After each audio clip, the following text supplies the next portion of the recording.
The way I see Pakistan is they are our blood. They are our people. The only thing that separates us is the religion. China is the most powerful nation. It's about roughly 4 times more powerful than India. From the Western perspective, India serves as a counterbalance to China. President Kennedy in the early 1960s offered India nuclear weapons technology and wanted India to be the first Asian nation to test a nuclear weapon. Mr. Nehru said, we don't want this, and we are still paying the price of those actions and those consequences. That's what I can say. Even Indira Gandhi, when she defeated Pakistan, got independence to Bangladesh, even after that, she gave Bangladesh their own status, and at the same time she let a lot of Bangladeshi people come into India, which of course is leading to problem till date. It was said that she was the only man in her cabinet. The major problem that's holding back the Indian economy, it's called corruption. We need to learn from the successes of other nations. There's no need to reinvent the wheel. A country like India, which is countries within country, we do need grassroots level leaders. Leadership is about doing the unpopular and difficult thing, which may actually throw you out of power. If your people are illiterate and uneducated, you are not a democracy. So I would say India is not a democracy. Half the people don't even know what the hell they're doing. Is the next big thing. But okay, it can be, but let's just talk about the potential to be the next big thing. Agree. Yeah. Full potential. Yeah. But it's not happening because we are standing in our own way. Is India the next superpower? In today's podcast, we had the Abhijit Chavda talking about the good and bad in India since independence. How can you take advantage of the growth of India to become wealthy? If you are someone who wants to understand how did China and the United States of America become so big in such short span of time compared to India, this podcast is for you. India opened up in 1991. 91, 92, thereabouts. Yeah. Correct. China opened up in 1978. 78, yes. And a lot of people say that these 13 years are a major reason that China grew so much and India did not. Okay. Is that true? Is it not true? Well, it's not entirely true. Okay. The system is what matters. Look, India has a certain system, China has a certain system. China is a uniparty state. It's got a single party. Correct. It's a dictatorship. It's the dictatorship of the proletariat. That's how it was created, right? India is this messy, chaotic democracy, a genuine democracy, hundreds and thousands of political parties, and each of them is pulling the country and its policies in different directions. So in India, you have all these different agendas and interests that are conflicting, cooperating to some extent, and pulling the nation in various directions, because of which there has been historically a tremendous amount of stagnation in India. That's one factor that we have to look into. Okay. In China, once the leadership, the Chinese Communist Party, decides to take a certain policy decision and go in a certain direction, it happens. It happens right away. It percolates all the way down to the grassroots, because every single person who has any power in China is a card-carrying member of the Chinese Communist Party. So what the boss says, everyone's going to do. Yeah. Or else. And in China, or else is really or else. So everybody gets on board, is always on board. So when China decided in 1978 that they're going to open their economy up to the US and the other parts of the world, gradually in a phased manner, the entire country immediately was on board. In India, when the central government takes certain decisions, many of the states won't cooperate. Yeah. There's this thing called federalism in India. Federalism is about all these conflicting interests, local versus central, your regional interests and your whatever interests against sometimes against the nation's interests and so on. So India is built that way. It has been, the system has been designed and structured by design in that manner, that the nation is essentially very often in a state of inertia and it's not going forward. So even if India had liberalized, let's say, in 1978, it would not perhaps have been able to accelerate its economic growth as much as China did in such a short amount of time. And we have to understand that the real economic growth of China begins in the 1990s. In 1978, they kind of opened up to the US, the Kissinger, Nixon détente which they had. They flew over to Beijing and they spoke with Mao or whoever it was, and things opened up. But it took about 12 or 15 years for them to start actually going. Initially, they were issuing the foreign companies what was called paper money or monopoly money sort of thing, and so on. So it took them a while to understand how the system works and all, the global system, the international system. But once they started, they went full steam. And in the 1990s, you can see that if you look at the graphs, the Chinese graph just shoots up and outpaces everybody else in the universe, essentially. In India, in 1992, 91, whenever it was, we start reforms. We have various phases of reforms. And yeah, we start seeing India kind of showing what its actual potential is. The problem in India is the system.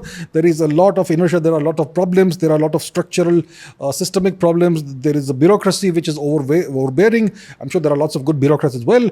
But the system is designed. See, what we have is nothing but a continuation of the 19th century colonial system, the bureaucratic system, which was designed to serve certain purposes and certain agendas. What you need is a system that completely unleashes the full potential of the country, Right. economic potential. The ease of doing business has to be there. Over here, if you want to start a company, it takes you X number of days. I don't know, whatever it is. In the US, you can do it in 2 hours. In the UK, you can do it in 3 hours or whatever. In Singapore, etc. So it's still so difficult. Even if you want to do something, you're motivated, it's still so difficult to do things. There are unnecessary hurdles and obstacles in the way. If you know about physics, there's something called resistance in the path of a Yeah. current. There's a tremendous amount of resistance in India in doing anything. So it's not just that India started late, it's that India has lots of systemic issues that China doesn't have. I'm not saying China is a perfect system economy. It's a dictatorship, Yeah. and there are issues that come with that as well, and we are beginning to see that coming into play now. But I would say that that India and China, the divergent growth paths are because of a variety of factors, mainly because of this kind of system the two countries have, very different systems, and secondly because we started late. Correct. So, was there a lack of clarity in the Indian government back in the day? Because we were very focused on back during that time also that we'll make in India and we'll consume. That was the Green Revolution was part of it. And then suddenly we went to we'll let the foreign companies come into the picture. So was it a decision in haste by the finance minister back then? I think it was Manmohan Singh. What's your point here? It was not a decision made in haste. It was a decision made under duress, let's say, because India was on the verge of going bankrupt. Okay, our foreign exchange reserves were what? We had like 2 or 3 days or maybe something like that of foreign exchange reserves. And we would have defaulted on the wonderful loans we were taking from the World Bank, IMF, whatnot. So we had to ask them for a reprieve, and in exchange for that, they extracted several pounds of flesh. So when the World Bank, the IMF get involved, they're going to give you the money, they're going to give you the loan, but they will also tell you what to do with that money. You can't use it for whatever you want. So they're going to say, okay, we need these structural changes. You're going to open up your economy to foreign investment. They're going to come in over here in your country, set up their businesses. They're going to whatever thing. And that's how India was forced to open up its economy. It's not something we did out of our choice. And that made India kind of transparent to the world in terms of foreign interference in India's internal affairs, which is a geopolitical and political thing.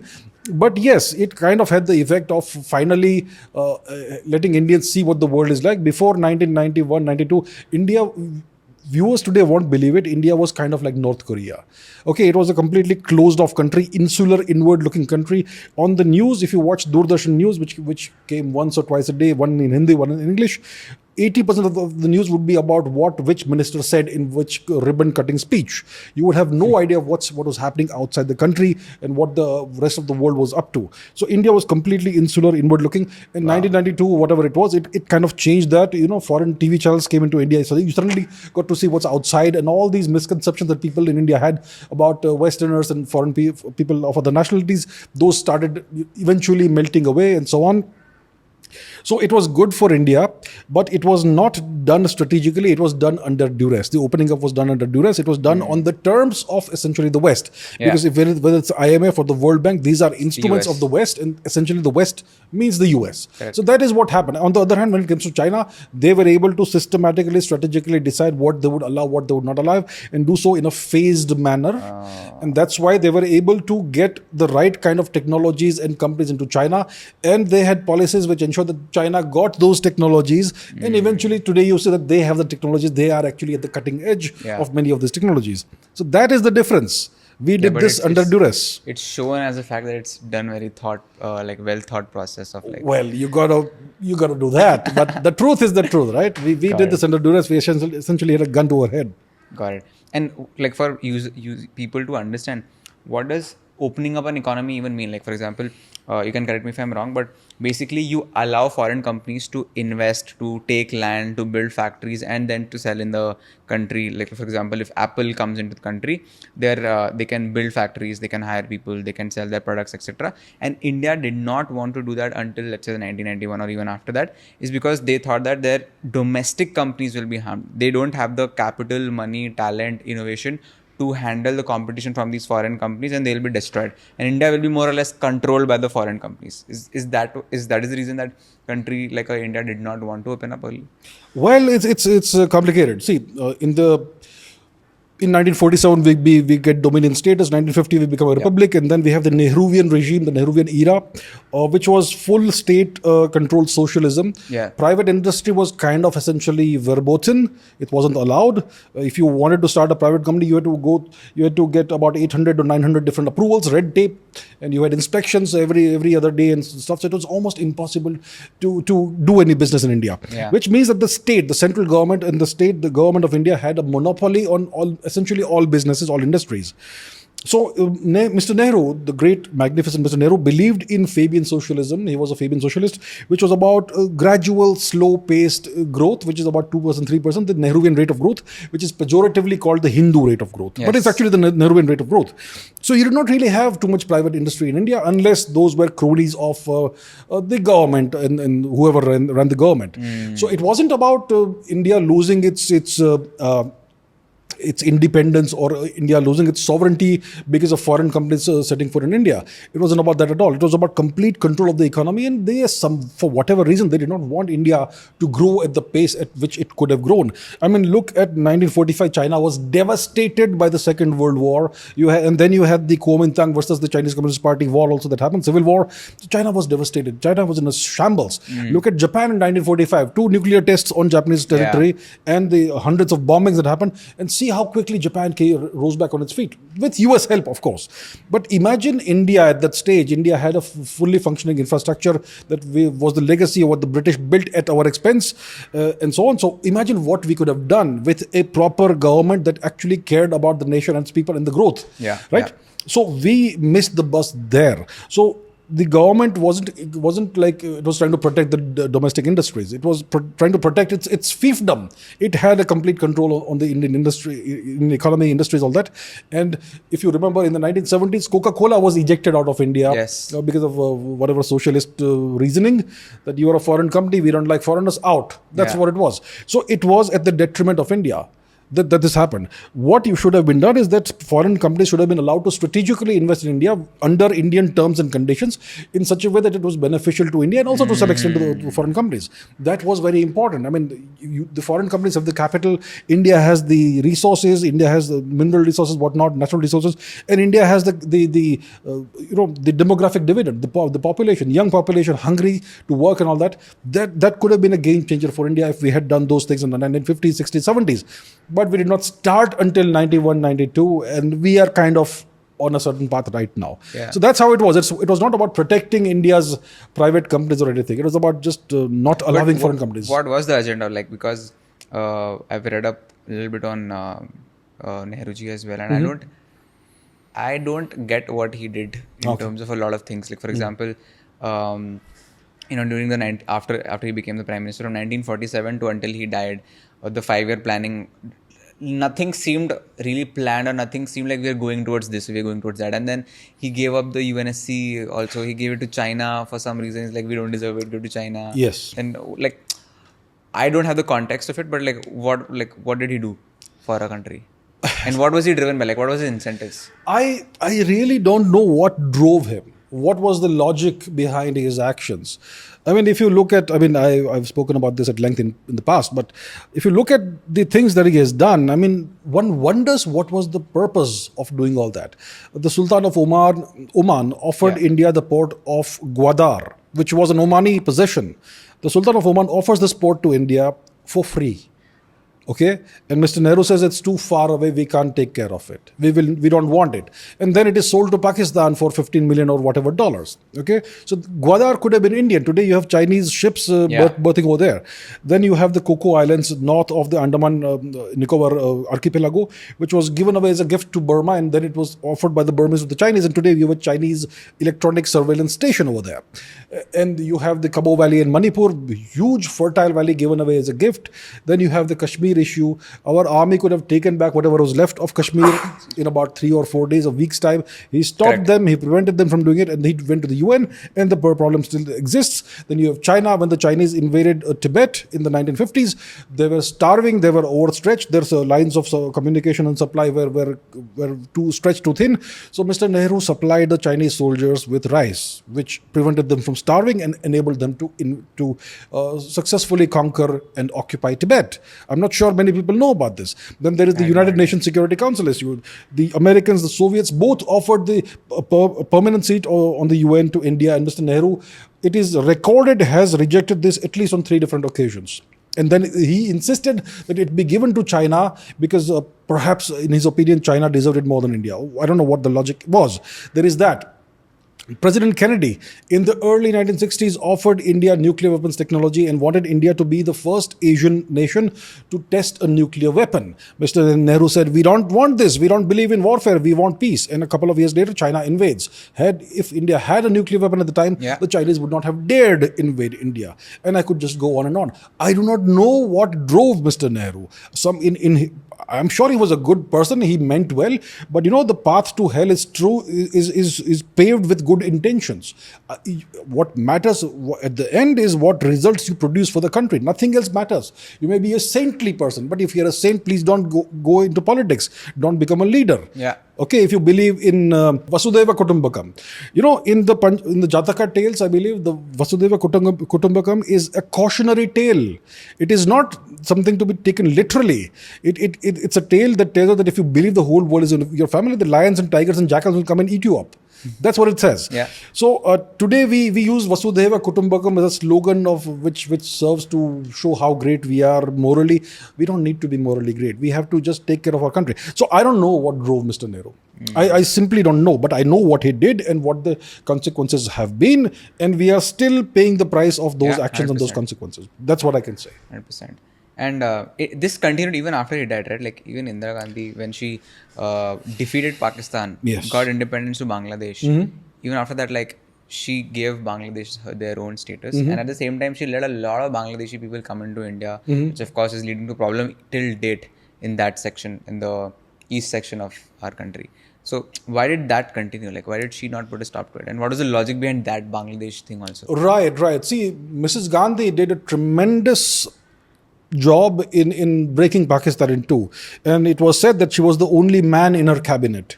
Right? It was said that. And she did a very good job of executing the liberation of Bangladesh. I mean, people will say that it's the Indian army that did that. But without the political will and the political willingness to take this gigantic risk, this would not have happened. She actually went on a world tour of several nations while this was about to happen. And she knew it's going to happen.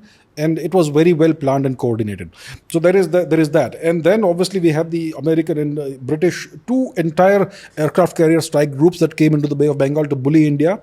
And Mrs. Gandhi coordinated with the Soviets to ensure there's a Soviet nuclear submarine task force in the Bay of Bengal to stare these guys down. And that's how we were able to liberate Bangladesh. Now what happens is that after the liberation of East Bengal, see, East Bengal has been part of Pakistan, East Pakistan for about 20-25 years. After 1947 to 71, it's about 24 years.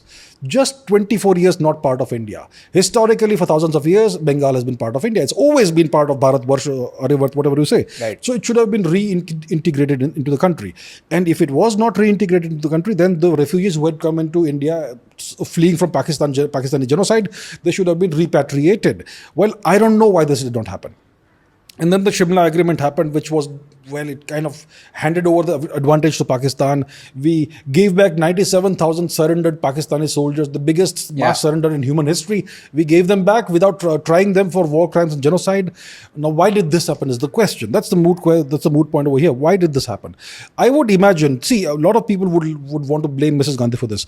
There was a tremendous amount of geopolitical pressure on India at that point in time. Even the Soviets did not want India to become too powerful. Okay, everybody wanted a certain amount of status quo. By breaking Pakistan in two, we did bring the status quo slightly towards the other side, and also it was kind of favorable to the USSR. Yeah. And then they would want it to stay at that. So India probably was behind the scenes forced to make some further concessions, because look, you got this big prize, you got your big military victory, now rein yourselves in.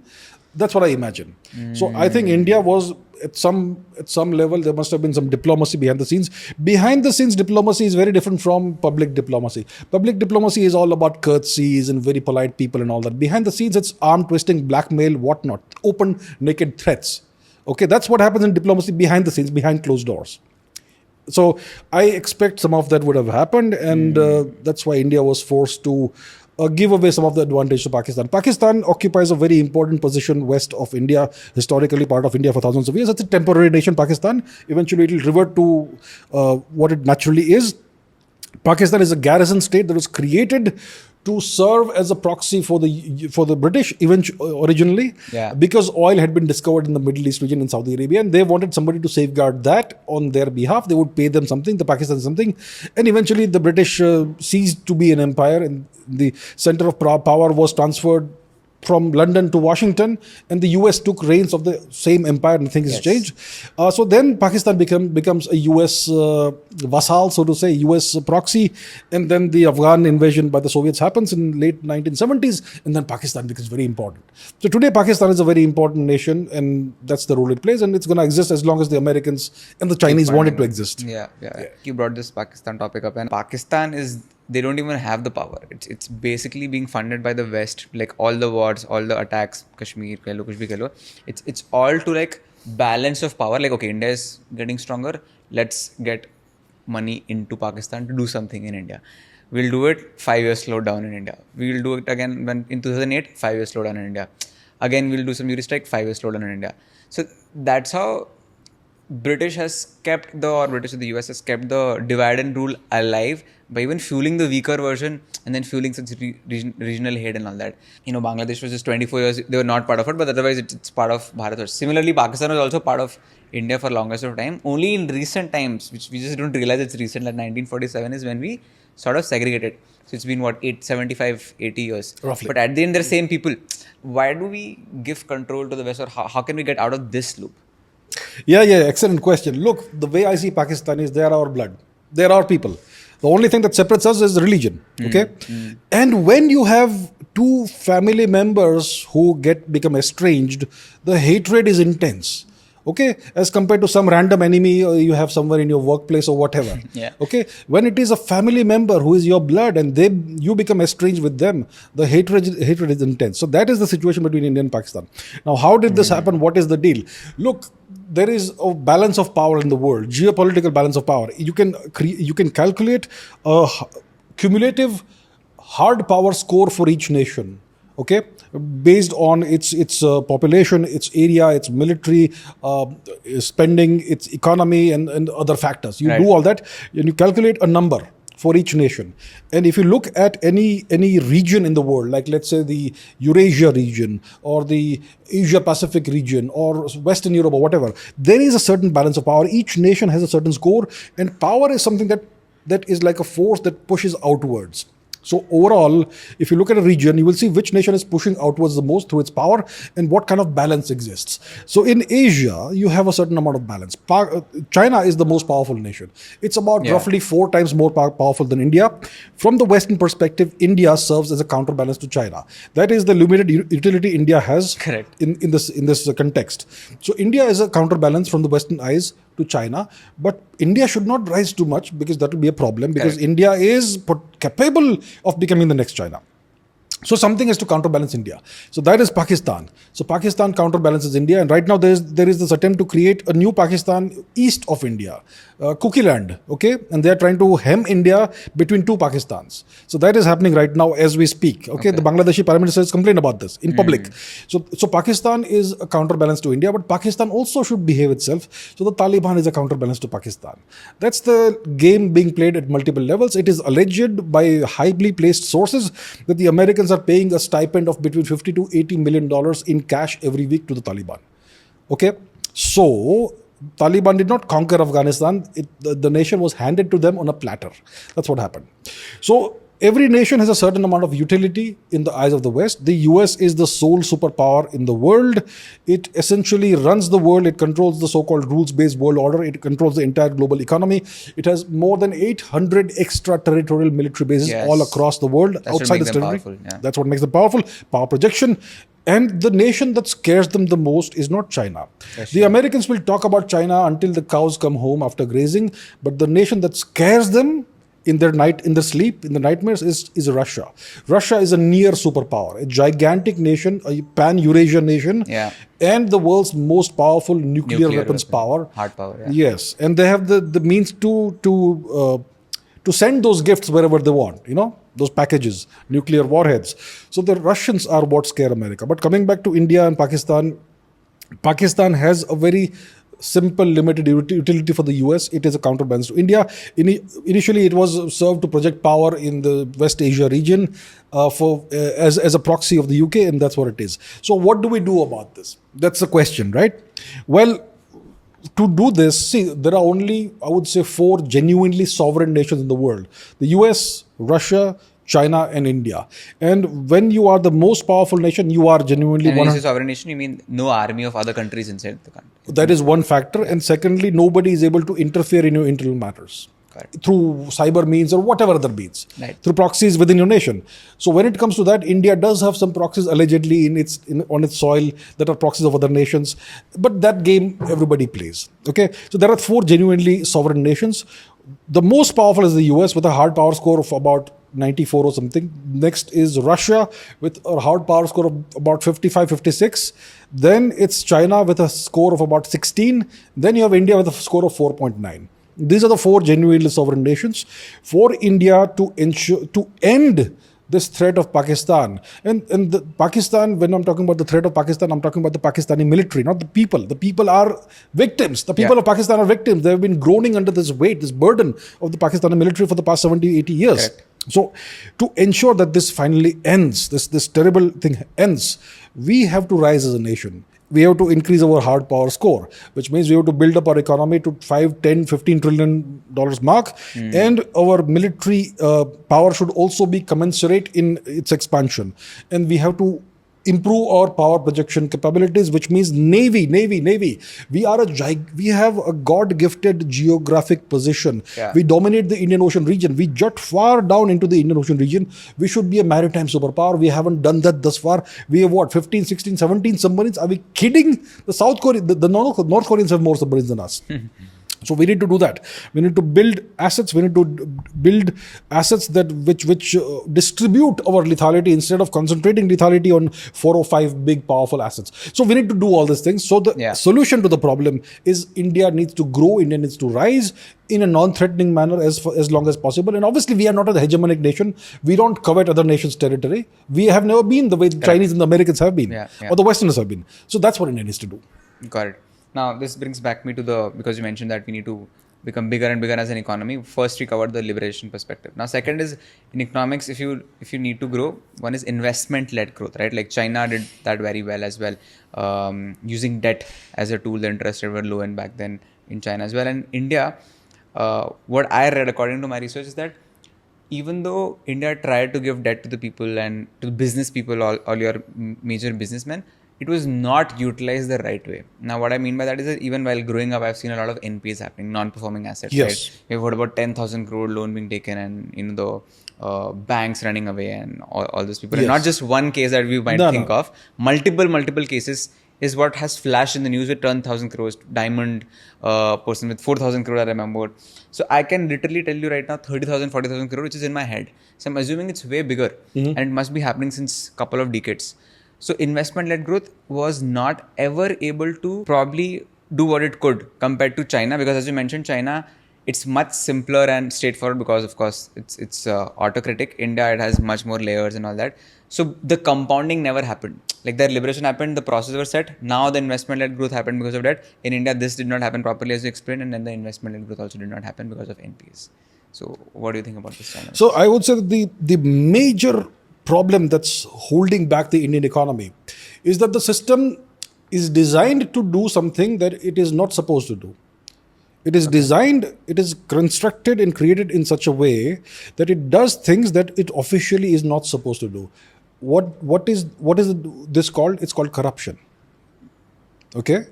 Whether we like it or not, I think every Indian knows at various levels from top to bottom, not exactly at the very top, I would say now, thankfully, but at various levels, the system does things that it is not supposed to do, it is illegal to do. Okay? And people within the system are the beneficiaries. This is the textbook definition of corruption. Correct. So I would say that the major thing that is holding India back from unleashing its true energy and potential is corruption. Corruption creates levels of resistance at every level. When you want to do something, you have to waste your money giving bribes here or there, or pleasing some official, or that file is not moving, so I'm going to have to lubricate the goddamn machine, whatever. That is what is holding India back. Imagine 90% of the corruption disappears from India. Imagine how vast the Indian economy can become, how quickly it can be unleashed. So I wonder, when are we going to launch our big war on corruption? That is the one thing that is holding India back. I am not saying no other country has this problem. I would say that the US is the most corrupt nation in the world. Why do I say this? Americans boast that their criminal justice system is the best. Their policing system is the best in the world. Their FBI and CIA are the best, right? I mean, the best in the world, the best in class. If that is so, my dear friends, why is every single American able to purchase drugs at 5 minutes notice? They know it's there. They are allowing this to happen. Drugs are illegal.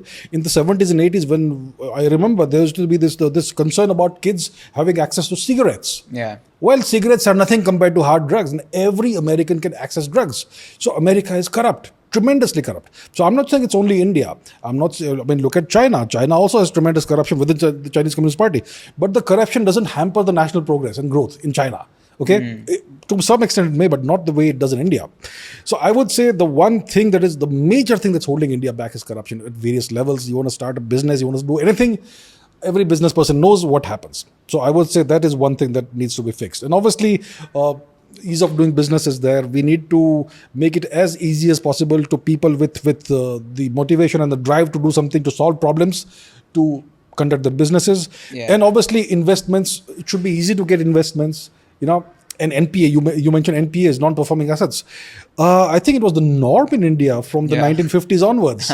Okay, it's only now that NPAs have been kind of controlled or written, whatever has been done has been written off. Okay, we've started afresh, and hopefully now we don't have NPAs. I would say that the government, like Prime Minister Modi says, the government has no business being in business, and he has been walking the talk. I mean, Air India has been privatized and all. It is facing some teething issues and all. I think we all know how Air India is right now. I think it's going to take time. It's got this tremendously gigantic bloated amount of staff and all that. You're going to pay their salaries. I think they'll have to cut it down and lean it down a little bit. So these problems exist, but we've got to do this. The government should stay out of business. It should create a level playing field for all business people, no matter how big or small they are. Everybody should get access to capital. Everybody should be able to take risks. And sometimes you mess up in business, you're not going to do well. You declare bankruptcy and move on and start again. I mean, that process should be there. So I think that's the direction in which India needs to go. But isn't corruption getting less and less in India right now. I would say it is. I think things are getting really better. I think everything is online now. So Yeah. when it came to dispersing various benefits to people at the grassroots level, whether it is their, I don't know what the schemes are called, but if government gives various kinds of benefits and aid to various people. Earlier, Mr. Prime Minister Rajiv Gandhi used to say that if 100 rupees is sent from Delhi, about 15 paisa reaches the intended recipient. Today, it is 100%. So a tremendous amount of progress has happened in tackling these issues. But a tremendous amount of more progress needs to happen. That's what I'm saying. I'm not saying nothing is being done. But I would like to see a genuine, official, public battle war against corruption. Yeah. But yeah, I'm not saying that it's not there. I think this current It's government has 100% done there. a tremendous amount of good work in this direction. Got it. Yeah, and this brings me back to something called incentive alignment, right? Like, again, what's India versus China. And I was reading this report where it mentioned that if you look at US and British government, they are not top heavy. They're not understaffed, and they're the number of politicians, the number of mayors are given a lot of importance in in the US and the UK. Like, for example, New York has a mayor, and mayor is basically the head of the city, right? And in India, that's not the case at all. India is all about top heavy. Yes. Like, even for like the reason we don't have proper roads in Kandivali or Andheri West is because the decision making takes so much time. It needs approval of the state government, and then all that. Like in Delhi, there's Delhi Development Authority, but they don't have any power. They are waiting from approvals from multiple people. So I saw this graph. If you imagine x-axis and y-axis, it's like this. This is top down, and this is like bottom heavy. Yeah. And this is how the US is structured. This is how the UK is structured, wherein people are incentivized, the mayors are incentivized to perform well in their regions. And China, I think, aced it the best. That because they're again autocratic, and that's an advantage to a certain extent, is that they were told that you have to perform in your small economy of, let's say, Andheri West, or like small economy of Kandivali or Mumbai or Navi Mumbai. Based on that, your promotions are there. Exactly. So incentives are aligned at the grassroots level compared to the top level. Here, it's all about top level, and nobody's caring about what's happening. Yeah, the system is designed in that manner. Top down, top heavy kind of system, because it was designed by the British to serve their purpose, to serve their agenda of extraction out of India. So if you look at whichever institution you look at in the Indian governmental system, all those institutions were created by the British, and they all suffer from these fundamental drawbacks and flaws and deficiencies, that they were designed to oppress the Indians and enslave the Indians and keep them down. Wow. Crush them down. Every think of single, that. I would say most institutions are designed that way. And you can see the effect of that all over the place. So what we need to do is we need reforms. We desperately need reforms in this country. The people of this country have this tremendous energy. India is a young nation. They all want to contribute to the country, but they're not being allowed to. They're being suppressed. They're being kept down. Yeah, So yeah. we need to learn from the successes of other nations. There's no need to reinvent the wheel. Yeah. Or you learn from the successes of your own ancestors. I mean, read the Arthashastra as to how statecraft should be conducted, how a government should be designed and implemented. So you need to learn from what others have done. No need to reinvent the wheel. Learn from Singapore. Learn from the US. Learn from China. Learn from your enemies. Learn from your friends. Learn from your adversaries. Everybody. We need to have reforms in this country and unleash the true potential of the nation. So they are doing the right thing in their own country, but they gave us all the wrong systems. Of course. And even after 80 years, we're still suffering with that. We are still glorifying the system that the British created, and we don't even realize that the system is a system of oppression and extraction. That's The insane. British, the top was the British, and everybody else, the entire infrastructure was the right. Indians. Oh, right. So the Yeah. top has been replaced by certain other people, and everything else is the same. And now they benefit the way the British used to benefit. That's the problem. And a country like India, which is countries within country, we do need grassroots level leaders. We need leaders in Mumbai. We need leaders in, I don't know, Karnataka, and then small villages in Indiranagar of Bangalore and all that, for development to happen there. Because central government cannot take care of each and everything. They don't know half of the things. And that's why I think a lot of people are saying that it's good that the current government has to partner with multiple parties, because then there's more diversification in decision making and more thinking at grassroots level. Do you agree with that? Look, I would say that India, like you said, that India is a country within countries, countries within country. India is, look, today it is defined as a nation state. But historically, we are a civilization state. We have so many peoples with different languages, all similar to each other. The one thing we have is the same culture overall. Okay, historically, we have been that. We have lots of different languages, but we all understand each other. So we have these gigantic blocks, linguistic blocks, and states have been defined linguistically. And like you said, it's top heavy. What needs to happen is we need to empower the decision, to empower the people at the grassroots who can quickly make decisions and do what's right for the people. Yeah. And that's how it should be. So we need to have centralization as well as decentralization. Certain amount of power has to be decentralized. The quick reaction time, like, in a nervous system, certain reactions are not taken by the brain, they're taken by the spinal cord. So that sort of thing needs to be there. So we need to have that sort of reforming of the system. We need to empower the people at the grassroots while having a tremendous amount of power at the center as well. Because when you have a nation that is the size of a subcontinent, you need to have a lot of centralized power as well. So when it comes to foreign policy, economic policy, etc., it should be centralized power. When it comes to governance, day-to-day matters and all, decisions should be taken at the grassroots level. So it should be done in that manner, in such a way that it benefits the people. After all, at the end of the day, we want the long-term security, prosperity, and progress of the people, of the nation and its people. The people are what makes a nation. The people are the actual stakeholders. They should get the most of the benefit of the system, not the people who run the system. So that's what needs to happen.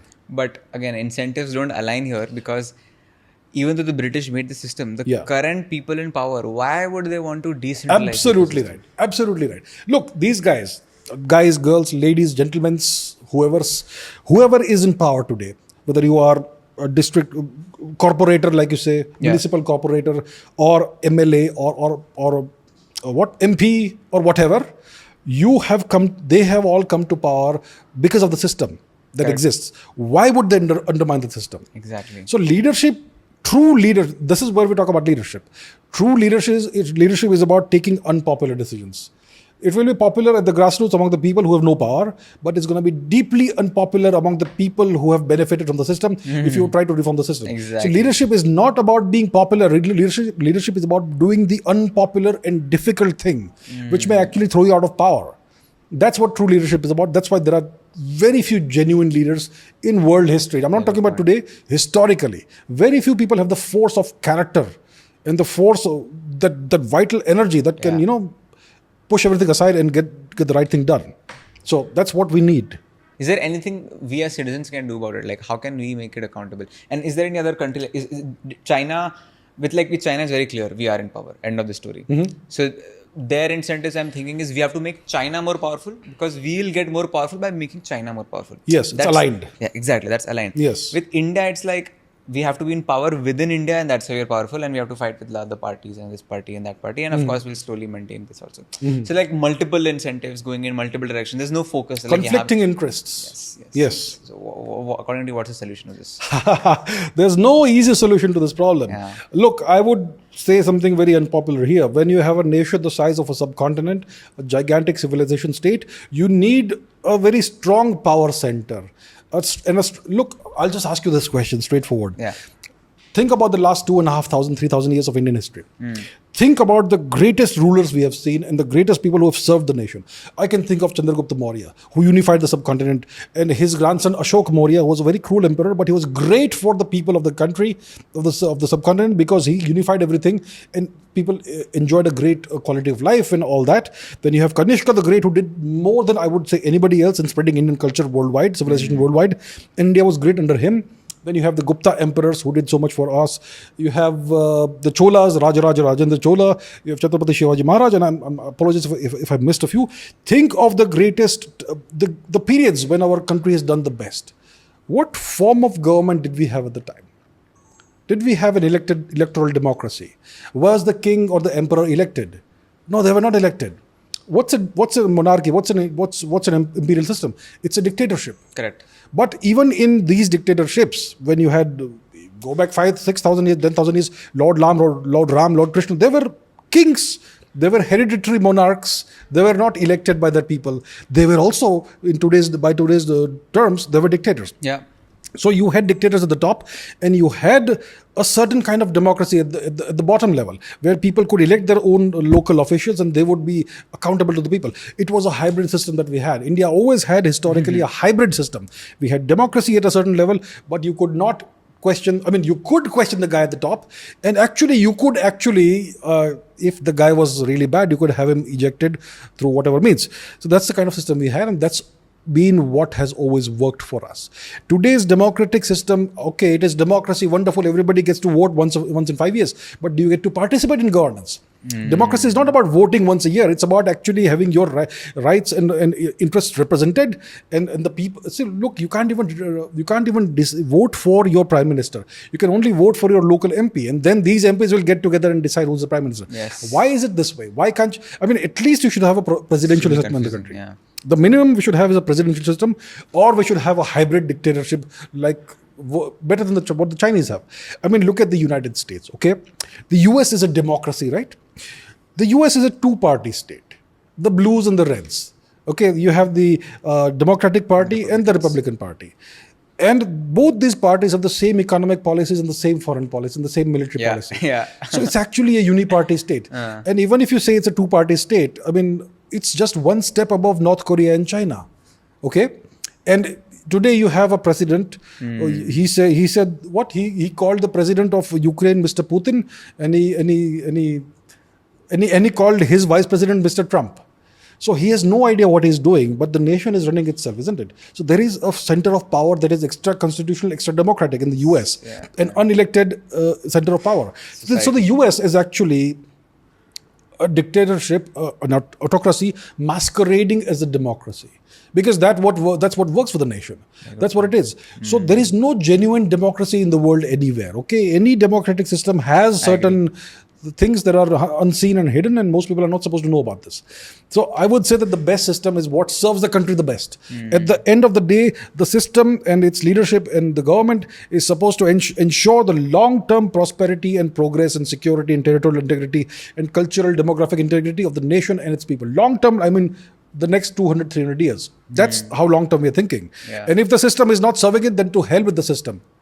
It doesn't matter whether it's democratic or dictatorship. I mean, dictators can be terrible. I mean, we have so many examples of horrible dictators, okay? But you have examples of great dictators as well, just in the 20th century. Lee Kuan Yew of Singapore. He completely transformed the fortunes of Singapore. True. He was a dictator, all right? So there are many such examples. So it doesn't matter what system it is. What matters is what you do with the power that you have. So that's how I see it. Now people will accuse me of being a proponent of dictatorship. I am a proponent of the nation's interests, and whatever serves them is fine. If democracy serves it, great. I am all pro democracy. If it's a hybrid system, I'm pro that. Whatever serves the nation and its people is what is best. We became a democracy prematurely. Like, we shouldn't have become it so soon. Like, that's where I again go back to Nehruji, when he made us a democracy, and anyway he only led us to the next. I'll tell you what. 30 years. Are we really a democracy? For a democracy to truly work, the people have to be educated. They should know what they are doing, what they're voting for. True. If your people are illiterate and uneducated, you are not a democracy. So I would say India is not a democracy. Half the people don't even know what the hell they're doing. And many people are voting for this incentive, that incentive, this many rupees, that many rupees. You call that a democracy? You have certain parties that have captive vote banks who are imported from other countries. You call that a democracy? That subverts democracy. So I do not agree that India is a democracy. I don't think any nation is genuinely a democracy. Without a properly educated populace, you are not a democracy. True. Yeah. Now coming to the next point, which is foreign direct investment, right? Again, China, when it opened up, it had multiple companies from the West investing into the country. Yeah. In India, it's like compounding of the problems that we have in India. We mentioned the government problems, the local government problems. Again, the problem that most of the foreign companies coming in India face is that they go to China, everything is solved for them in like 3 hours. Red carpet. Red carpet. Exactly. That's a good. Here also we have red carpet. If you don't have red carpet, you have red tapeism. No, we have a white carpet. We'll make you make it red. Yeah. So that's a big problem. Like, even a small GST change that I'm doing right now from my hometown. I know what you mean.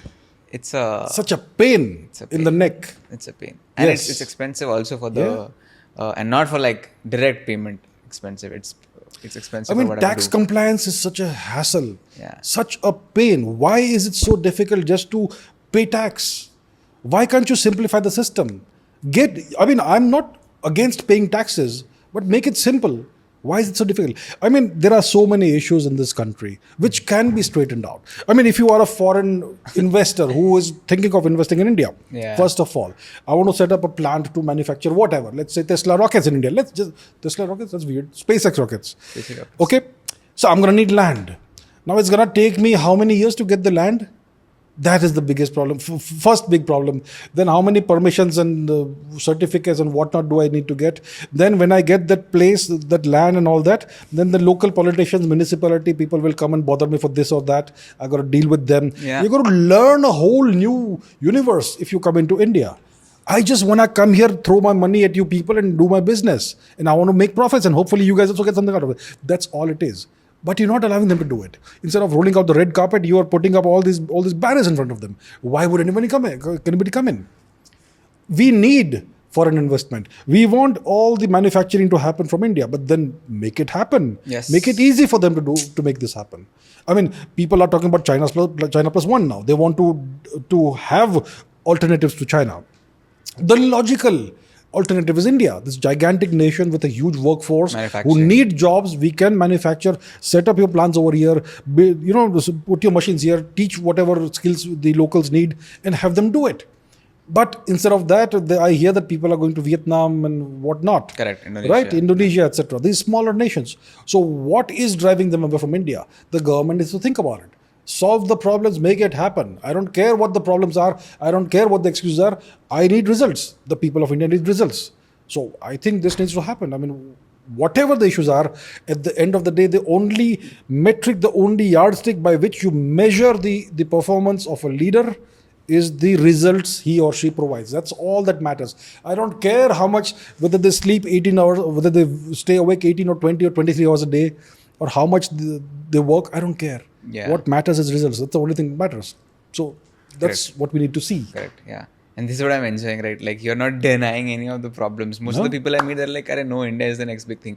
But okay, it can be, but let's just talk about We have the potential to be the next big I thing. agree. Yeah. Full potential. Yeah. But it's not happening because we are standing in our own way. When I say we, I mean the entire government machinery. 100%. Yeah. Like, I see so many people around me hiring all the time, and we just don't have the good people that we can hire. That's another problem. And which brings me to the education aspect, which Very has well. been going on since 1980s. That we discussed FDI, we discussed infrastructure, we discussed globalization and all that. But if you do not have people, like, even investment-led growth is a problem wherein, from an economics angle, it's like you have people in the country. India is blessed with population and we have so much young population and they're unproductive. We can make them productive. We need money to put in. So investment-led growth, put in the money and you will see the result.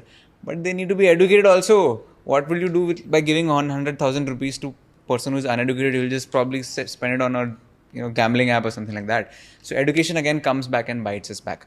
It's not a problem of we don't have enough jobs. We just don't have enough skilled people. That is another gigantic problem. Very well said. Look, the education system is another millstone around our neck. We have, millions of people coming out every year, young students coming out into the job market with degrees, these pieces of paper. Yeah. But what skills do they have? When any of them goes into an IT company or whatever company, they're going to have to be retrained from scratch, essentially trained from scratch. The company is going to have to invest, 6 months to 1 year just to get them up to the basics. Okay, that's what is happening. And many of them don't even have the aptitude for doing that because their brains have been lobotomized since they were children by the education system. Look, every young kid is full of curiosity, full of talent, full of whatever they were born with. And the education system takes that curiosity and that joie de vivre and it smashes it out of their heads. Yeah. Okay, year after year after year.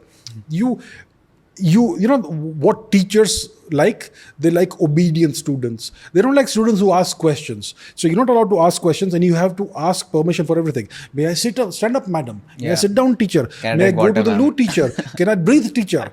That's what it does. It turns you into robots. Okay, that is one problem. Then it doesn't teach you how to think. It teaches you what to think. Exactly. It doesn't allow you to ask questions. Thinking is about asking questions. That's how you uncover problems and that's how you discover solutions. The education system that we have is nothing but a continuation of the 19th century colonial education system that the British imposed upon us after destroying our actual traditional education system. And the objective of this education system that we have today is to churn out clerks and peons. unthinking robots who will simply obey their masters. Okay, the purpose of any education system is to create bright, young, talented, confident, skilled individuals who will go out into the world and transform the world. We need leaders, we need people who can do things, who can create things. Today, with most of these degrees in English literature or commerce or whatever, what can you produce with that degree? What can you manufacture or produce? 100%. You can't produce anything. So that's the kind of system we have. We need genuine reforms in the system. The quality of teachers has to be tremendously improved. Teachers are abysmal. 99% of teachers don't care about the students. The entire education system is commercialized, industrialized. I would say that in any civilized society, the healthcare system and the education system should be completely free, but it should be very difficult. Okay, most kids don't want a master's degree. They want a job. Yeah. Allow them to get a diploma in whatever field they're interested in with the skill set that it needs, and let them start working by the age of 15 or 16. Why do you need to study until 23, 25 to get a degree? Let 80%, 90% of them get out with diplomas, and the diploma should be enough to get a good job. It's only those who want to go into research or teaching or whatever who should go into the master's degree or PhD, kind of thing.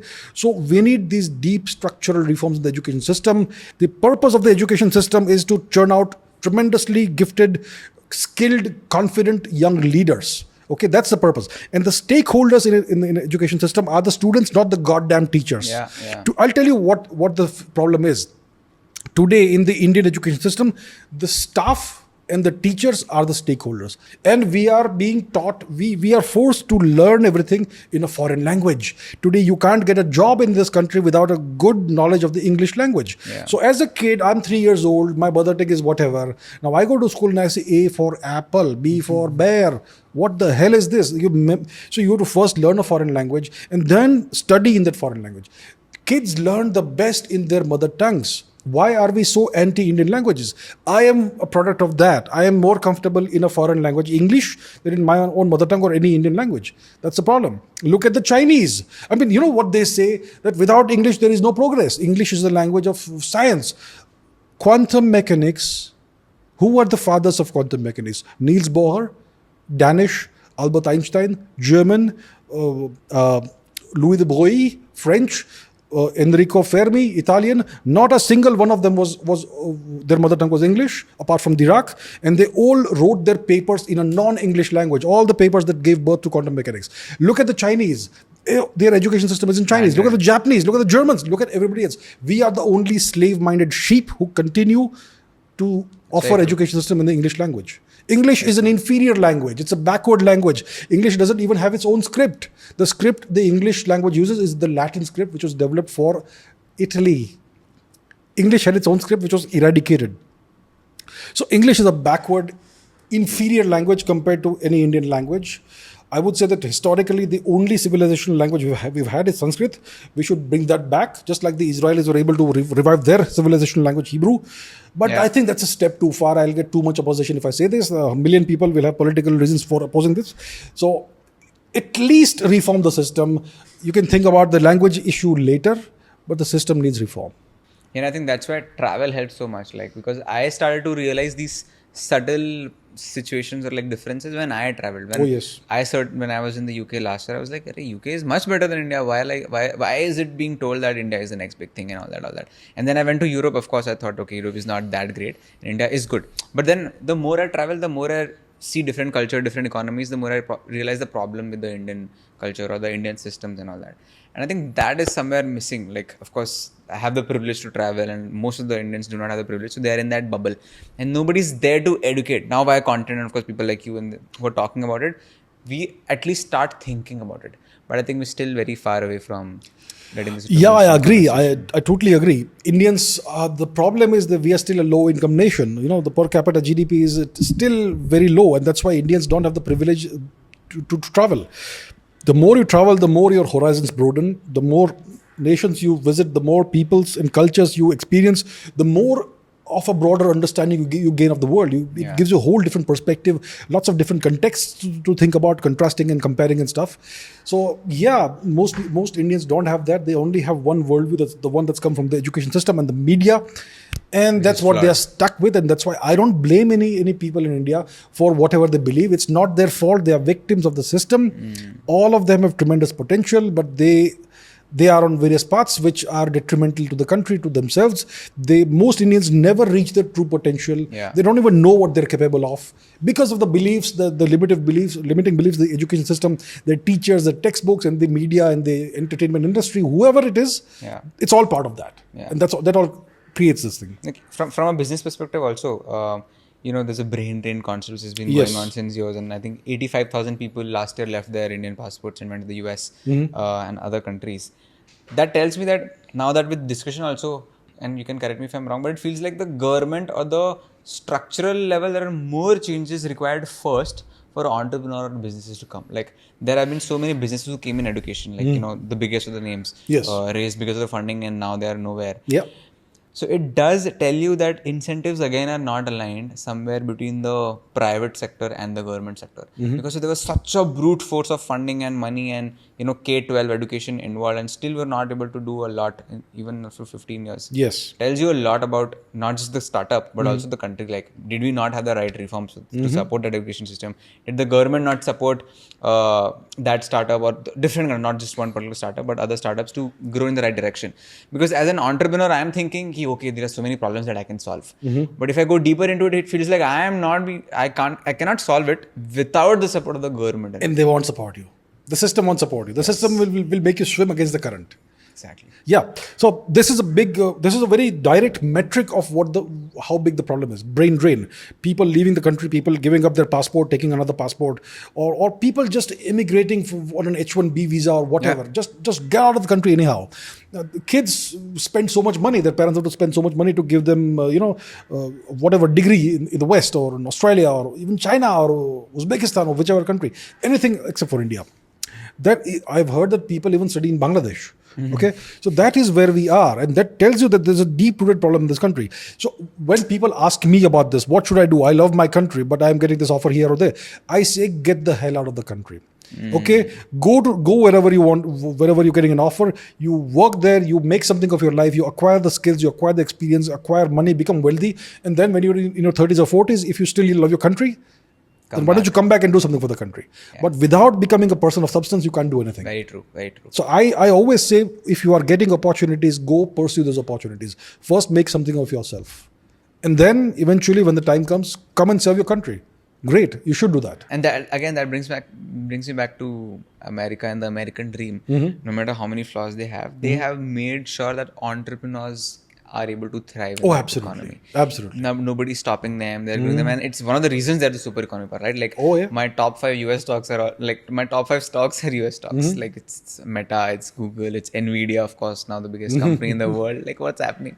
So they are good with that. Even with Germany. Like, Germany is a powerhouse of, companies you have not even heard of, but there are some, like, of course, the BMWs and Mercedes and Bosches of the world. But apart from that, there's so many companies in that town of Munich in automobile and beyond that, which are making what Germany is, right?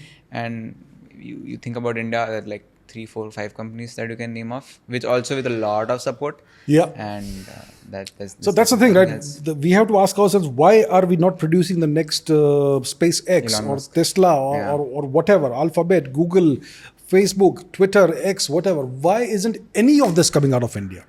There's a serious problem here. Our best minds are going there and building those very 100%. Same things. You go to the US as a student, what you will find is that you're going to be taught all these subjects by an Indian professor. Okay, most likely it's going to be an Indian professor. And then you go to and take a job in one of these big companies and your CEO is going to be Indian. But at the end of the day, you end up bolstering their power. It's all Indians over there. That is genuinely true. Indians everywhere. So it's Indians who are doing all this, but why can't we attract them back to India? The Chinese have kind of solved the problem. They have the 1,000 Talents program. They have so many programs that bring genuine talent back to China, but they are made to feel welcome. They are given the salaries commensurate with their talent and their experience and their standing, and they are helping build China. So China is doing all these things. We are doing nothing, which is extremely, intensely, deeply disappointing. True. I agree. Yeah, I've written this line also because I thought it's very relevant to this situation, which is like China attracts talent and exports industry products. India exports talent and imports industry products. There you have it. There you have it. Perfect. Even US for that matter attracts talent. And I read this somewhere last week that US is the national capital of the best talent that the world produces. They just get them inside their country and then they do their job. Yeah. It's like in a company, I say that hire the right kind of people, and then as a founder, you just have to chill. That's you don't right. have to do anything. And that's what the US has been able to do. Best talents of India, best of the UK, best of China, whatever, and they are there, and we are just like playing with the. And the Chinese, they will never admit to this, but they idolize the US. They seek to become the next US. They have been copying everything the US has done right since the 90s. You can see it in everything. You can see it in their RB uniforms. You can see it in their attitudes, behaviors, the way their companies are run and all. It's all, they've tried to emulate the US. Even their foreign policy tries to emulate the US and so on. So the Chinese have done what we should have been doing. We should have identified what is going right in various parts of the world, various countries, what is doing what right, and try to emulate that. No need to reinvent the wheel.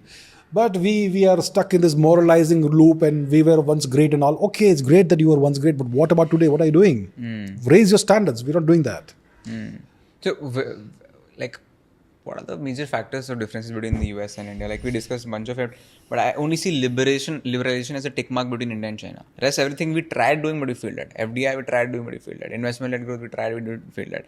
Education, again, we talk a lot about it, but it's one of the lowest percentage of the GDP that we invest back. I think it's 1.8% or something compared to the Germans who have like I think 5%, which is 3x, which is much more. Where are we lacking? What should we do today as citizens, entrepreneurs, and as a government to like change this? First of all, we need to reform the education system. Without that, nothing's going to change. Okay. Because we need quality in the workforce. We need quality in the citizenry. The quality is there when you're born, but the quality is smashed out of you through the education system. So the education system should actually identify what your aptitudes are, what your talents are, and should focus on that and make it better. So we need to reform the education system, first of all. That is non-negotiable. Secondly, ease of doing business and ease of investing in India, that needs to happen. And obviously, I would say these are the only two things. There's so much more we could do. But if you were to ask me the top two, this would be the top two. First of all, education. Secondly, ease of doing business. You want to do business in India, make it easy to do that. And if you want to invest in India, make it easy to invest. Roll out the red carpet for entrepreneurs and investors, foreign investors. And of course, there's so much more about the military and all that, space, etc. We need to be a space power. I mean, we're going to be left behind if we don't do that. And also an AI power. Where is India in terms of AI and semiconductors? I mean, that's the future. So we need to be cognizant of these things: AI, quantum computing, semiconductors, all these new technologies. And obviously the way warfare is being conducted now in the 21st century, drone warfare, loitering munitions, and so much more.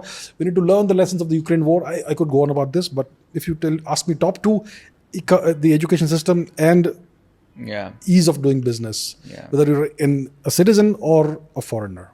Yeah, what's a good and a bad thing about this is that the good thing is that we are underutilized right now, and we have everything in our control to take the steps and make it utilize or optimize. And just by doing that, we'll probably grow so much. And that's the bad part also, because you're not doing it.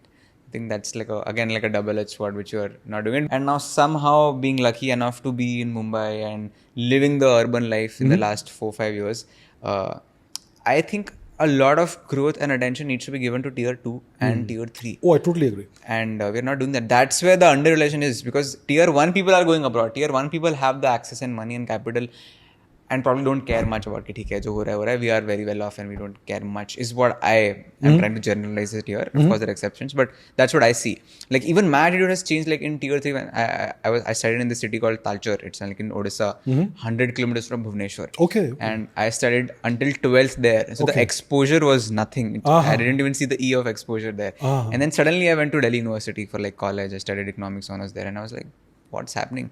And I was just fortunate enough to have that confidence to stand out or try different things, and then from there on the journey started. But if I look back at my friends in Talcher or Bhopal, whatever, I don't see them doing anything or having any ambitions or even having the exposure to think these things. You won't have ambition unless you have exposure. You understand you see what's happening, what others are doing. Then you're going to have ambition. Yes. If you have the quality in you.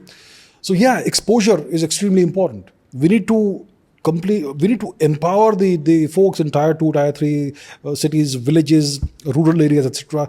Everybody should get the same exposure. Everybody should get the same opportunities.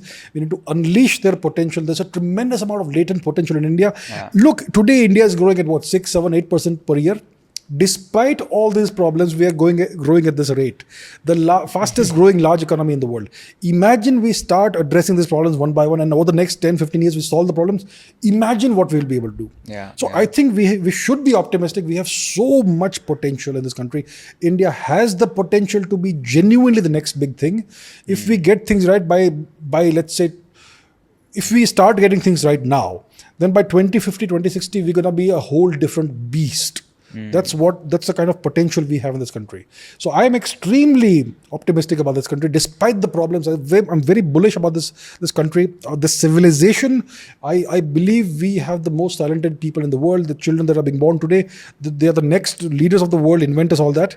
We just need to empower them. Truly, that's what needs to happen. Correct. Awesome. All right. So to sum this up, the last 5 minutes, we discussed a lot of the problems that we have in India and some solutions to it. But what are you personally bullish on? And I'm asking you from a perspective like somebody watching this, a 24-year-old, 22-year-old, can learn from this segment of bullishness and go into that direction to start a business there or go into that industry, because he knows that, okay, if this improves, I'm going to be rich, I'm going to be wealthy, I'm going to give back to society. What I'm most bullish on is the quality of the human capital in this country. We have the most talented people. We have always produced the Ramanujans, the Brahmaguptas, whoever you can think of. We have produced the most brilliant people historically in the world, and that genetic thing is still there with us. It runs in our blood. See, the quality of a nation is not determined by the 100% of the people. It's determined by the 1% of the 1%. Okay? And the 1% of the 1%, we all have the best of that. And most of them are going outside of India today. So I'm bullish on the fact that most of them will still love their country. They will go outside, get talent, get skills, exposure. They will become wealthy. And when the time is right, the feel is right, will come back to the country and contribute. And those who cannot go abroad or don't want to go abroad, they will do whatever they can in this country. I am bullish about the quality of the human capital in this country. And historically, we have seen lots of ups and downs, but we've always come back. We've always rebounded. That's what 10,000 years of Indian history tells us. So you must have heard of the Lindy effect. If something is around for 100 days, it's going to be around for 100 days more. If a book is popular for 100 years, it's going to be popular for another 100 years. It's not a law or a rule of nature, but it kind of works that way. So we have been around for 10,000 years. We're going to be around for 10,000 years more. And we're gonna overcome. So I am very optimistic overall. Awesome. All right. Thank you so much, Mr. Abhijit Chavda, for this Most welcome. podcast. I had a lot of fun. I had something else planned, but I think we went on a better direction. All right. Overall. I had fun talking with you. Thank you so much for having me. Thank you. If you are bullish on the Indian economy and the Indian dream, and if you want to contribute to the Indian economy, then watch this podcast around founders. Click on the I button and check out our founder playlist to know more about entrepreneurship and what businesses work in India.